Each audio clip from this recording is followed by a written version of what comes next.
നിയമസഭാ തെരഞ്ഞെടുപ്പുമായി ബന്ധപ്പെട്ട് യു.ഡി.എഫ് ഒരു വലിയൊരു പ്രചാരണം അല്ലെങ്കിൽ വലിയൊരു വാഗ്ദാനം കേരളത്തിലെ ജനങ്ങൾക്ക് നൽകിയിരുന്നു. അതായത് ഇന്ദിരാ ഗ്യാരണ്ടി എന്ന് പറയുന്ന 5 വാഗ്ദാനങ്ങളാണ് യു.ഡി.എഫ് സർക്കാർ, അതായത് വി.ഡി. സതീശന്റെ നേതൃത്വത്തിൽ, അല്ലെങ്കിൽ അന്ന് രാഹുൽ ഗാന്ധി കേരളത്തിൽ തെരഞ്ഞെടുപ്പ് പ്രചാരണം, അതായത് യു.ഡി.എഫിന്റെ തെരഞ്ഞെടുപ്പ് പ്രചാരണം ഉദ്ഘാടനം ചെയ്യുന്ന സമയത്ത് ജനങ്ങൾക്ക് നൽകിയത്. അതിൽ കോൺഗ്രസ് പുറത്തിറക്കിയ പ്രകടന പത്രികയിലും, അതായത് യു.ഡി.എഫ് പുറത്തിറക്കിയ പ്രകടന പത്രികയിലും അവർ പറയുന്ന 5 ഗ്യാരണ്ടികളുണ്ട്. അതിൽ ഒന്നാമത്തതാണ് ഈ സ്ത്രീകൾക്ക് സൗജന്യ യാത്ര എന്ന് പറയുന്നത്. അത് അവർ ഈ മാസം 15-ാം തീയതി മുതൽ അത് അവർ പാലിച്ചിട്ടുണ്ട് എന്നതാണ് ഏറ്റവും പ്രധാനപ്പെട്ട കാര്യം.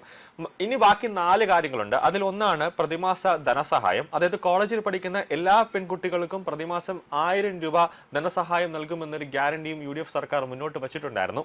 കൂടാതെ ക്ഷേമ പെൻഷൻ, സാമൂഹ്യ ക്ഷേമ പെൻഷൻ പ്രതിമാസം 3000 രൂപയായി വർദ്ധിപ്പിക്കും എന്നാണ് യു.ഡി.എഫ് സർക്കാർ തെരഞ്ഞെടുപ്പ് സമയത്ത് ഒരു വാഗ്ദാനം നൽകിയത്.